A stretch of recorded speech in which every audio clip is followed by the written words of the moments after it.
Hi everyone, welcome back to Crochet Rocks. Tracy here. And well, I have not been to hospital yet. It's early. My appointment isn't till 5:10, so if I didn't do my chat now, I'm trying to centre this. If I didn't do my chat now, and then I waited until I got home, it'd be quite late. So when I say late, not late as in midnight, but it'd be late for me to do this, which I normally kind of do. Late afternoon, early evening, that sort of thing. And I don't know what time I'll be back. So, yeah, very nervous. I don't get nervous, which is weird. I mean, I don't actually get fretful, nervous and all that sort of thing. But I just dread going. That's more like the dread, thinking, oh, what are they going to do? So, but I don't get kind of anxious and nervous. I just get full of dread. So I'm full of dread right now. So today I went out the yarn van and I had a good sort out, packed some orders, and where I'd got a little bit in this box and a little bit in that box, I amalgamated the boxes and made sure the labels were on this time. So hopefully I won't have trouble finding stuff, but it has now given me a few empty boxes. Not that they're really kind of are empty boxes, because there are some waiting for boxes.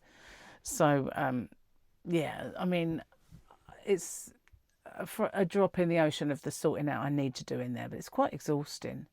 I actually sorted a whole corner out and moved quite a lot of boxes around to...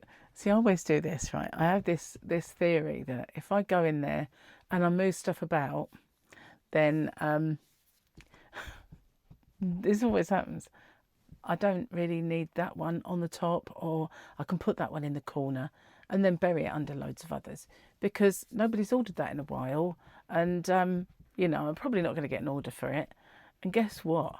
9 times out of 10, when I go in there, it's, oh God, I'll move all that stuff.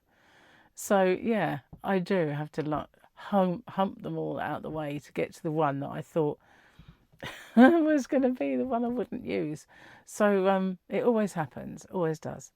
So yeah, I think if I want to sell something, I should just bury it at the bottom of loads of other boxes on top, and then, you know, there's a thing called Sod's Law that I will actually, that'll be the one that goes. So, but if I engineer it that way, it probably won't. So anyway, I did a bit of stock taking as well, and a little while ago when I did the Silkeress yarn, I said I didn't have any yellow, but I do have a little bit. Some of it was mine, so I didn't want to like deplete all mine.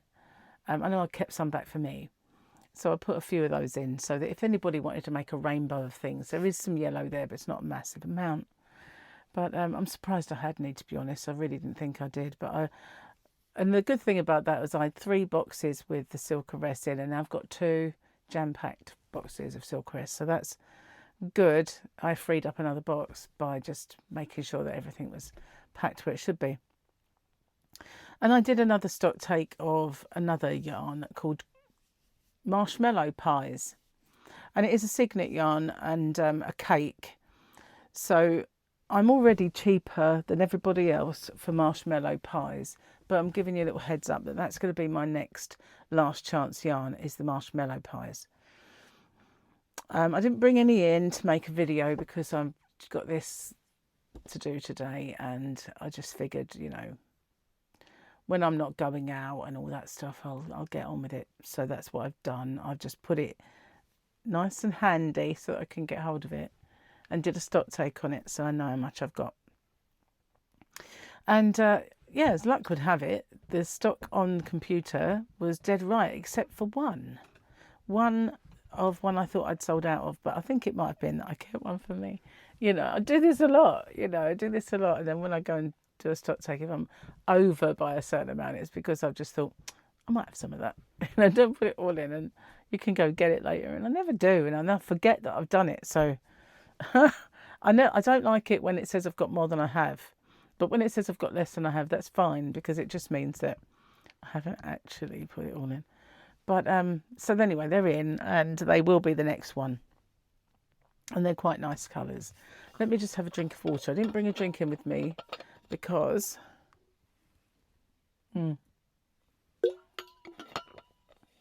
blop. I thought I had more in there than this, but actually it's not that bad.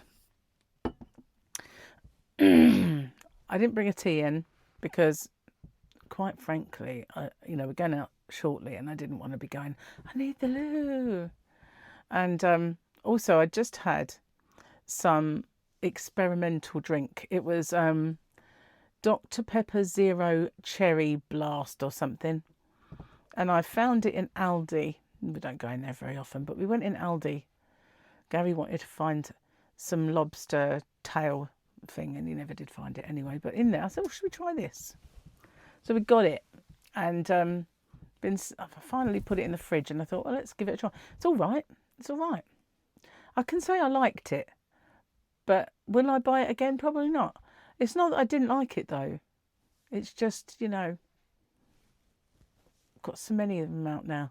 But I don't know. Maybe if I'm out in the shop and it's there and I might get it. But it was a good price, so give it a try. So it's a nice drink anyway.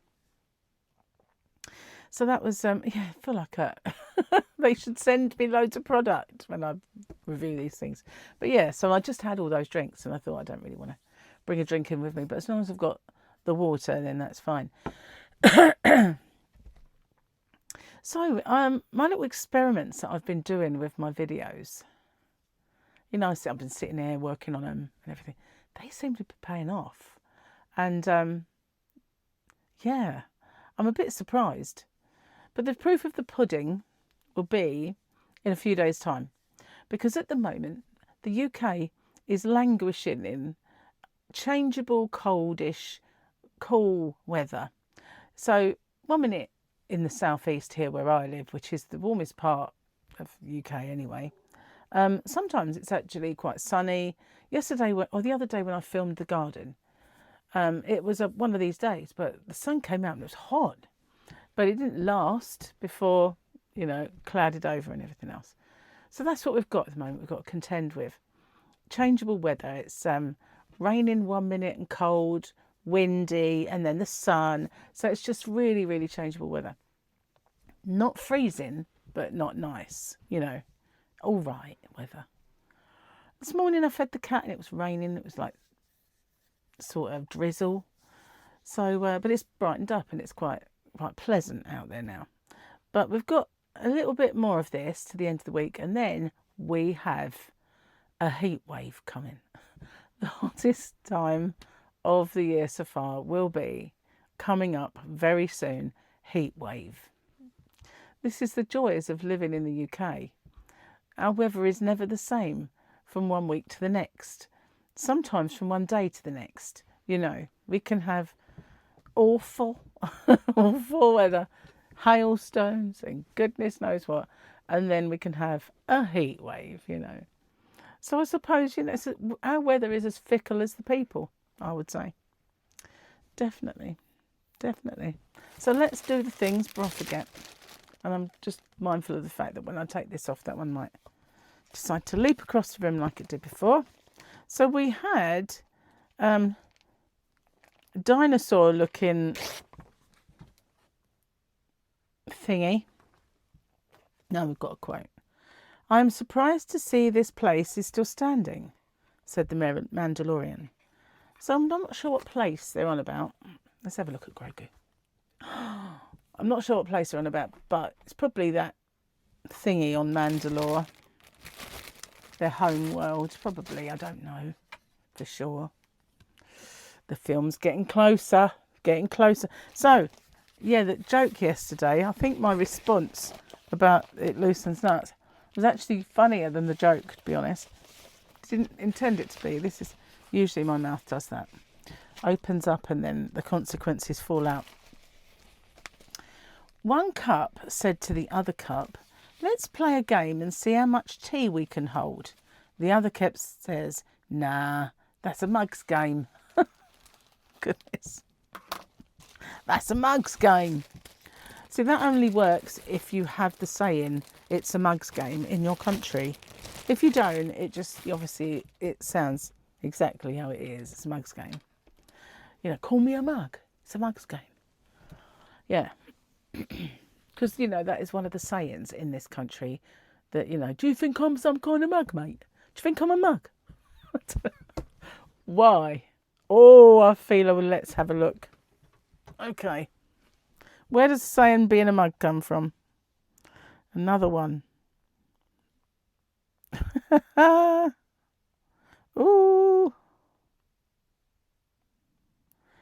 Being a mug come from. So you might have heard in our movies, you know, you trying to mug me off and all that. It's a saying. And you think I'm some kind of mug. The phrase being a mug, meaning gullible fool or idiot, originated from mid-19th century British thieves' slang. It comes from an older saying, slang term mug, which refers to a face. That's your mug. It is true. A mug shot, you know, mug. It comes from a mug, meaning a face. As fools were considered easily recognisable or their expressions easily manipulated. There you go. Well, there you are, see? Another word of the day. Mug. To mug, being a mug, being mugged off. All come from the 19th century saying for face. Yeah, gullible, fool. So you kind of just think it's a modern saying, but it's not. That's the beauty of language, isn't it? What's your favourite saying? Maybe you can give, as long as it's clean. Well, yeah, it don't matter, I suppose, if you're not clean. But in the description, no, the comment section, we'll talk about description box. In the comment section, what's your favourite saying that you say a lot? Now, I hate sayings that you can't get out your head, you know. Like when I go, anywho, really makes me want to punch myself in the face. But there are sayings, like my mother-in-law, God rest her soul. Well, actually, devil rest her soul, because that's probably where she went. I'm just saying. She was a terrible person for cutting in and butting into your conversation, you know. And it always makes you feel like what you're saying, don't hear it, love. Anyway, that's how it comes across when people do that. But she always used to say, cutting across you, dear. And I used to think, just because she thinks she'll forget it, I guess, if she didn't do it. But I felt like saying, no, you're not. Do one. But, you know, you just like sit back and seethe. So that was one thing. And then she always used to say, and then he turned round and said, and then she turned round and said, and he turned round and said, and I said, well, I've got to stop you there for a minute, Peg. Do you mean he did this? And like go all the way around. And then he said it. I just couldn't stop myself because she used to wind me up when she cut across your love. So I used to think, well, I'll get my own back. And I'd say, what? He actually went like this. And I'd turn all the way around. And then he said it. Because you said he turned round. So did he actually like do this? Didn't like them very much. Who likes their in-laws? Some people do. I mean, I think I'm a good in-law. But, you know, you get some bad in-laws, but I'm a good in-law. I think that should be a new term that we've phrased. You can either be a good in-law or a bad in-law. The actual phrase, good in-law, could be the name. So, you know, you can say, like, my mother-in-law's a bad in-law. My mother-in-law's a good in-law. So, you know, that sort of thing. Why do we pick on the mother-in-law? What about the father-in-law? My father-in-law. Ooh. Odd man. Odd family, really. What can you say? But, you know, think of the past. Just, you know, coming up with sayings, really. That's why I brought them up. It's weird. What's your saying? Those ones are the annoying ones. And, like, people who go, you know, at the end of the saying, you know? And then you go, yeah, I do. Yeah, I know. But why people just can't break those habits of, you know, at the end of the saying, you know, the words, the phrase, the sentence. Gary does things like he often says things like, "Can you hear me? Can you hear me, woman?" at the end of his saying, Because obviously, because he is hard of hearing, so he likes to make sure I've heard him. But obviously, it's loud enough for me to hear. And he says things like, I don't think he says you know, but he does say you know what I mean a lot, I think. Yeah. I probably do have sayings that I can't think of right now. Probably just as annoying as everybody else's. But you know, there are people who get stuck on it. I used to get stuck on actually. I've brought this up before when I was young. Actually. And I couldn't break the actually habit. And then one day it come home to me when I started the sentence with actually, said actually in the middle and finished the sentence rather, with actually. So I thought there was 3 actuallys in that sentence. I'm going to have to stop saying it. And so I made myself stop saying it. And I did. It was hard because it was something that I used to, you know, say. But yeah, there are sort of those weird little sayings that we all adopt. And sometimes they're just a habitual little phrase that we can't stop. Unless we make a concerted effort like I did with the actually. Anyway. Language is a wondrous thing, I think. I really, really like it. So, yeah, I watched football last night. So I didn't actually do any crochet, but I'm going to get on with my whips. I am, definitely. After today, I will either be facing a little surgery, so I'll be crocheting away to take my mind off it, or I'll be going, yippee! So I'll be crocheting, whatever way. But, yeah. So, also, I want to get something underway. I want to get 3 things underway, actually. So, yeah, I do need to get on with it rather than thinking about it. God. So, yeah, I'm going to head off out soon. I've got to go to the post office. Gary wants to go to the shop. And then we'll go to this clinic. And then, hopefully, we'll go to Nando's. Because I fancy it. I fancy a Nando's, and I also fancy bringing home a doggy bag containing quite a bit of their mayonnaise, because that's usually what I do. Is I love their mayonnaise, so I just bung a load in a doggy bag, and then I just bring it home and I use it periodically when I have chicken. But I've only got 1 left. Yeah, no, 2 maybe, 2 little pots. They come in like little tiny rip-off pots. I've got 2 of them left. So, yeah, the only trouble is, I mean, I don't know exactly what's in them, but they're mayonnaise, so you can usually have that, no problem at all. So I'm going to get off and upload my video, I guess. And it's like I don't really want it to end, because when it ends, I've actually got a face going out to this place of dread. Horrible. It is a horrible thought. I thought it was something else to tell you then, but I've kind of forgotten it. Not sure what it was. Thinking of having my hair cut short. I mean, maybe down about here. Only reason being, the other day, I took it out of my ponytail. It seemed like a big old fuzzball. And I thought I could just have that treatment again. You know, that would help. It's not bad, but, you know, I kind of get a bit fed up with it. Not much you can do with it when it's really long. There's not much you can do with it when it's short, and there's not much you can do with it. I always think whatever length I've got is the length you can't do anything with. And I think it's because I'm not very good at it, you know. I had very short hair for far too long, so I didn't really know how to kind of do my hair. I've never been really good at it. Straightening, and I've got the curly thingy, and that's it. Put a little plait, and it's never right even. Never perfect, you know. Anyway, guys, thank you for watching. And yeah, don't forget to tell me your sayings. Either your favourite sayings and your worst ones, or the ones you can't stop saying and you wish you could.